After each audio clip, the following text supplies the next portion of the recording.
तो बताओ फिर ये क्या होता है इन दोनों में अंतर?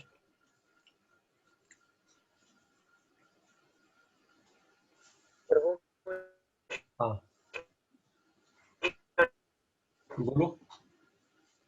जैसी आवाज कट आवाज कट रही है और तुम्हारी। शुद्ध सम है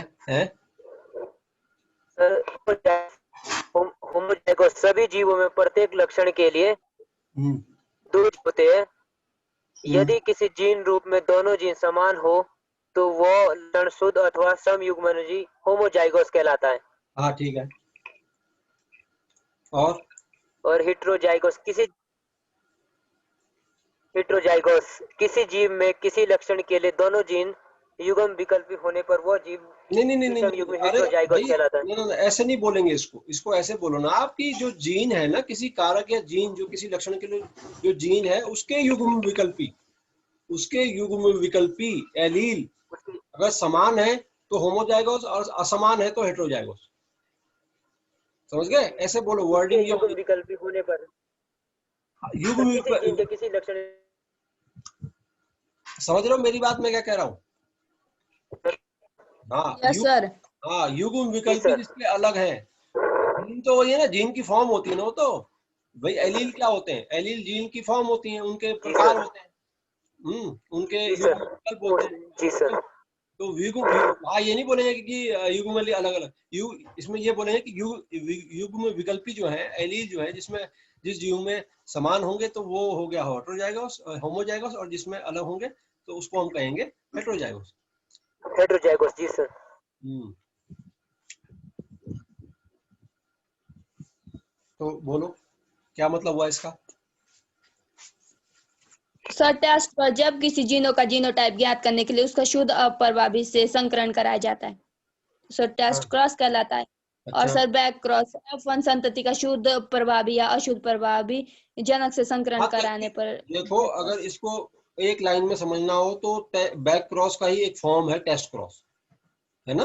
जी सर। टेस्ट क्रॉस में तो हम शुद्ध अप्रभावी से करा देते हैं, और किसी से भी, मतलब बैक मैंने पिछला, तो F1 को हम किसी से भी करा दिया तो हमने कह दिया उसको बैक क्रॉस। बैक। और अगर हमने केवल शुद्ध अप्रभावी, और ये क्यों, अच्छा इसमें एक और बात आपको लिखनी है कि ये क्यों करा रहे हैं हम, ताकि हम उसका जीनोटाइप, है ना, जान सकें। किसी भी जीव का अगर हमें सही मायने में जीनोटाइप जानना है, मतलब और स्पष्ट शब्दों में कहें कि हमें जानना है कि वो हेटेरोजाइगोस है या होमोजाइगोस है। क्यों? होमोजाइगोस।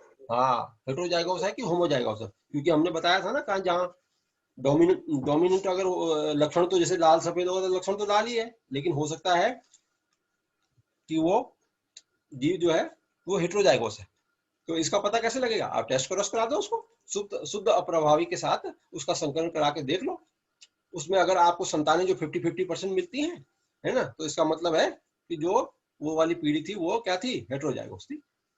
ठीक है, तो इसमें जैसे आपको वो करा के भी आप दिखा सकते हैं। अच्छा, ये मेंडल के जो 7 कैरेक्टर्स है वो कौन कौन से थे, और उनमें उनके मतलब विपरीत वाले दोनों बताना। बताओ। सर उसने 3 तुम बताओ, 3 बाकी के वो बताएगी। सर हम्म। सीड कलर, सर सीड तने का की कलर। लंबाई। एक पहले अभय को बोलने तो फिर बोलना अंकिता। सर सीड का कलर, बीज का कलर, सीड का शेप, बीज की आकृति हाँ तो और कैसी फ्लावर कैसी कलर। एक मिनट, पूरा बात तो मैंने क्या कहा सर आपको? एक। जी सर। सीड की आकृति, तो आकृति कैसी? चपटी गोल कुछ सीड होगी की, ना? सर सीड की शेप होगी राउंड और रिंकल्ड। हाँ ऐसे बोलो, राउंडर हिंदी में बोलना है तो हिंदी और में। कहते सीड का कलर येलो और ग्रीन। अच्छा, ये कौन सा डोमिनेंट था इनमें? इनमें डोमिनेंट था, डोमिनेंट सर इसमें येलो था हाँ और रिसीव से इसमें ग्रीन था। ठीक है, और बताओ। और सीड का शेप था राउंड। और कहते डोमिनेंट झुर्रीदार। इसमें राउंड था सर। हाँ हाँ। जी सर। और झुर्रीदार वाला क्या था? राउंड इसमें था वो चूड़ीदार रिसेसिव सर होता है रिसीव। जी सर, जी सर। अप्रभावी है और ना? फ्लावर कलर था हम्म। सर, फ्लावर कलर था इसमें पर्पल, एक था व्हाइट। और पर्पल था डोमिनेंट और हाँ रिसेसिव था व्हाइट। ठीक है ना, जो बैंगनी था और वो एक डोमिनेंट था। अच्छा बाकी बताओ भाई अंकिता। सर तने की लंबाई, हम्म। लंबापन और पौनापन। सर इसमें डोमिनेट सर लंबापन था और रिसीव सर बौनापन था। हाँ ठीक है। और सर पुष्पों की स्थिति अक्षीय और अग्रस्त था। और सर हाँ। पुष्पों का रंग बैंगनी और सफेद और फली का रंग फूले हुए और सिकुड़े हुए रंग नहीं, फली का स्वरूप संकीर्णित। है ना, फली का जो स्वरूप था। सर हाँ, शेप ऑफ फूल वो फ्लूरी मतलब इन्फ्लेटेड थी, जो डोमिनेंट वाली मतलब फुली हुई होगी, और अगर संकीर्ण होगी, चिमड़ी हुई होगी, तो वो रिसेसिव होगी। ठीक है। हाँ चलो, तुम्हें तो पता ही है। मेंडल ने जो मटर के पौधे का ही चुनाव क्यों किया?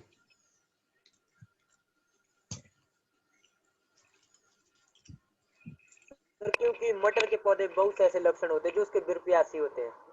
कौन कौन से हैं वो?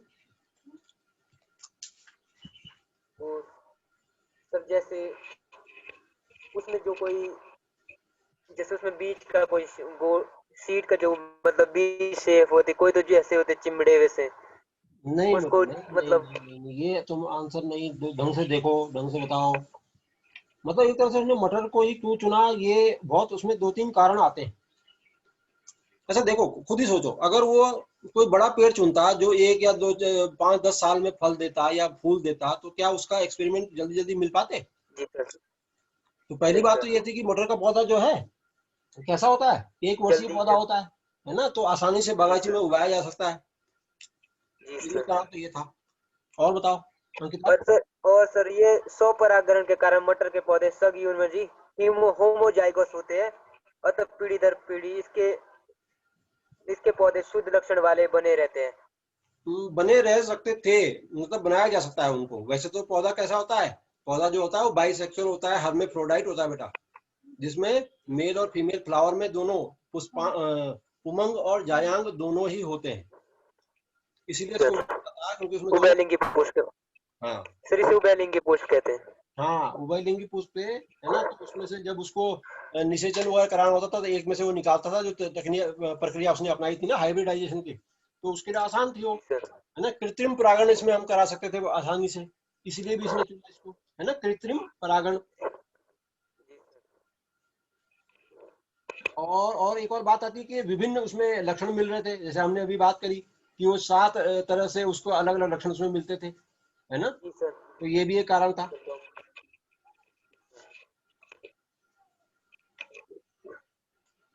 और इस तरह से जो 7 लक्षण थे वो बड़े स्पष्ट थे, जिनसे कि निष्कर्ष निकालना भी आसान था, है ना।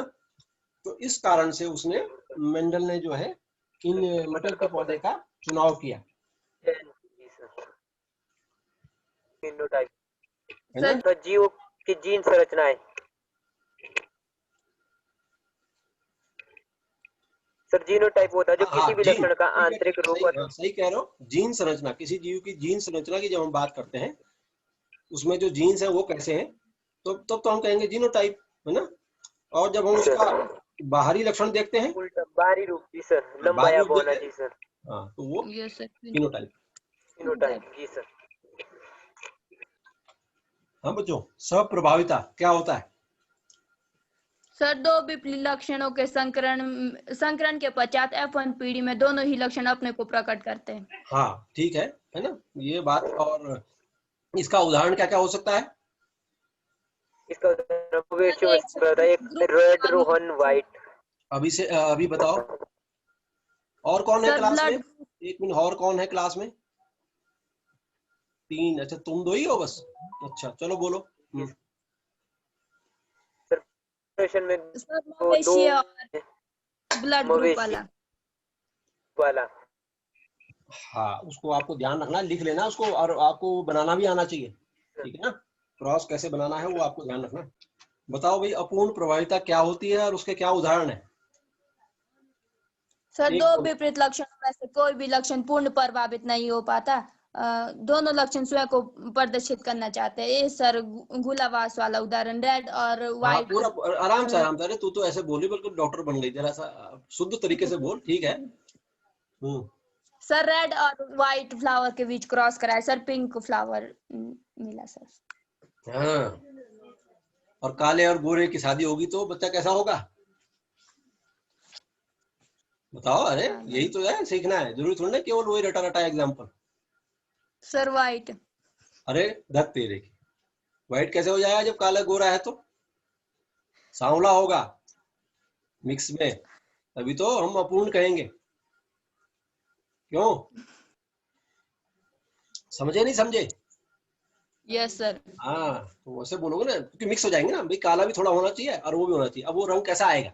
कहीं ना कहीं थोड़ा काला भी होगा, थोड़ा गोरा भी होगा, तो मतलब पूरी तरह से गोरा भी नहीं हो पाएगा, पूरी तरीके से काला भी नहीं हो पाएगा, तो मिक्स हो जाएगा। तो मिक्स क्या हो सकता है? या तो सांवला बोलेंगे हम उसे, है ना, पूरी तरह से गोरा भी नहीं और पूरी तरह से वो नहीं।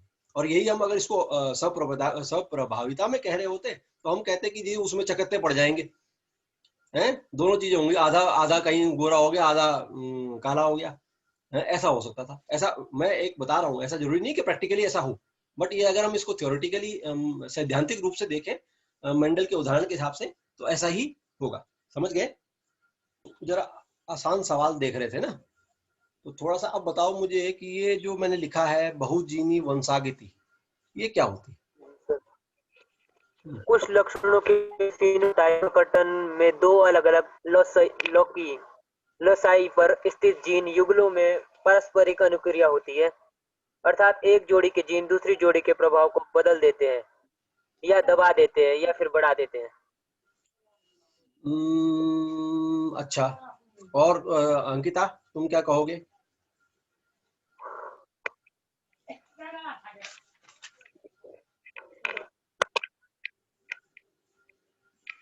भाई देखो, बहुजीनी वंशागति की जब हम बात करते हैं ना, तो हमें ये देखना है इसमें कि बहुजीनी, पहली बात तो ये होगी कि बहुत सारे जीन की बात कर रहे हैं, जो कि प्रैक्टिकली ऐसा ही होता है ना, बहुत सारे जीन और बहुत सारे लक्षणों को निर्धारित कर रहे होते हैं, ठीक है ना। और ये नॉन एलिलिक होते हैं, मतलब ऐसा नहीं कि वो युग्म उपकल्पी है एक दूसरे के।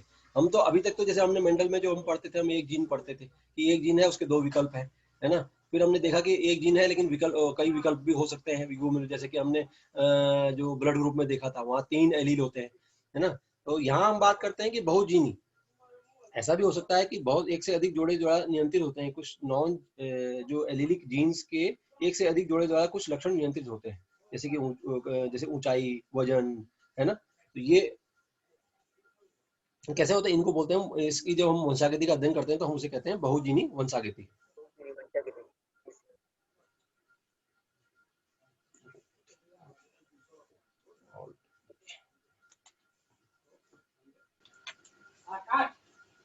इसे बोलते हैं एपिस्टेसिस।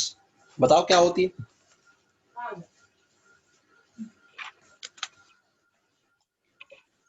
कभी-कभी अलग-अलग बिंदु पथों पर स्थित दो जीन जो एक दूसरे को युग्म विकल्पी नहीं होते, जीव के एक ही लक्षण को इस प्रकार प्रभावित करते हैं कि एक जीन दूसरे के प्रभाव को छिपा देता है।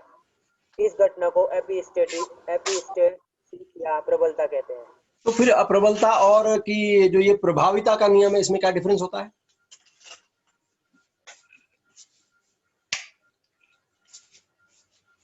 हाँ देखो, मैं बताता हूँ आपको, यही अगर आप ये डिफरेंस समझ जाओगे तो इसको आपको समझना आसान होगा। जहां हम डोमिनेंस में हम कह रहे थे कि एक एलील जो है, सही मायने में जो होता है, एक एलील जो है दूसरे पे प्रभावी होता है ना, एक युग्म दूसरे पे प्रभावी होता है। यहाँ हम वो बात कर रहे हैं कि एक जीन जो कि उसकी पोजीशन जो है अलग लोकस है, मतलब वो कहीं क्रोमोसोम में कहीं और स्थित है, और लेकिन प्रभाव जो डाल रहा है वो किसी और जीन पे डालता है, उसके प्रभाव को छुपा देता है। मतलब जीन की बात हो रही है यहाँ पर, हम एलील की बात नहीं कर रहे। आप समझ रहे हैं? वो एक अन्य जोड़ा है जीन का, जो क्या करता है, दूसरे जीन के प्रभाव को अभिव्यक्ति करने होने से रोक देता है। तो इस तरह का भी हमें कुदरत में देखने को मिलता है। इसका उसको हम कहते हैं प्रबलता या एपिस्टेसिस बोलते हैं, ठीक है ना। तो डोमिनेंस में जहां हम एक एलील की बात कर रहे हैं, एक ही लक्षण की बात कर रहे हैं, वहां वो कहता है कि वो ऐसा जीन है जो दूसरा जो लोकस पे है, किसी और क्रोमोसोम पे कहीं पोजीशन पे है, लेकिन वो प्रभाव किस पे डालता है, दूसरी पोजीशन वाले जीन पर डालता है या लक्षण पे डालता है, उसको छुपा देता है।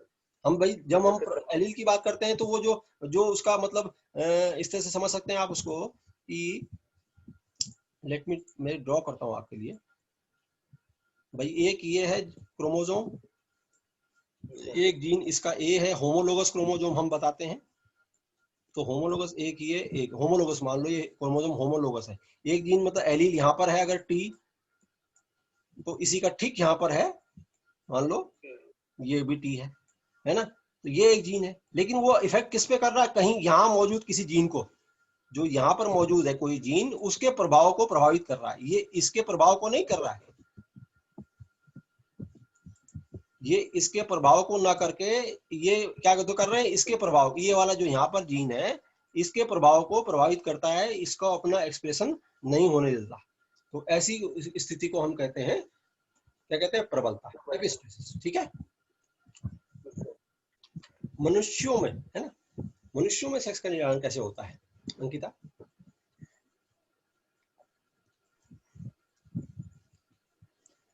सर लिंग निर्धारण 2 प्रकार का होता है सर, समजात गुणसूत्र और लैंगिक गुणसूत्र। ठीक है।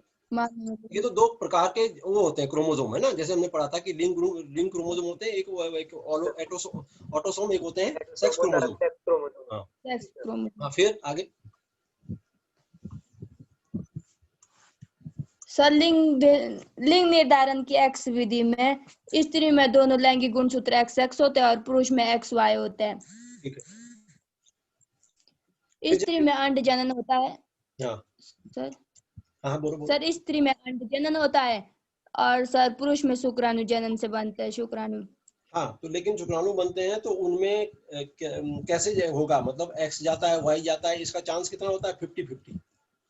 आप समझ रहे हैं? Yes sir. हाँ, जब युग्मक बनेंगे, जब स्त्री का युग्मक यानी कि अंडा बनेगा तो उसमें तो सारे X होंगे, लेकिन जो पुरुष का अंडा बनेगा, पुरुष का जो स्पर्म बनेगा या शुक्राणु बनेगा, उसमें 50-50 चांस है, क्योंकि एक ही जाता है, तो 50-50 चांस है कि या तो वो, हाँ, या तो वो X टाइप का होगा या फिर Y टाइप का होगा। हाँ, बस अब जो जाके मिलेगा उस अंडे से, X से, जिसमें X क्रोम, तो वही होगा। अगर वो Y के साथ Y वाला जाके मिलता है तो वो लड़का पैदा होगा, और अगर वो X वाला जाके मिलता है पुरुष का, लड़की होगा। इसी निर्धारण कौन करता है? पुरुष ज्यादा जिम्मेदार है, ये आपको याद रखना। ठीक है बच्चों? जी सर। तो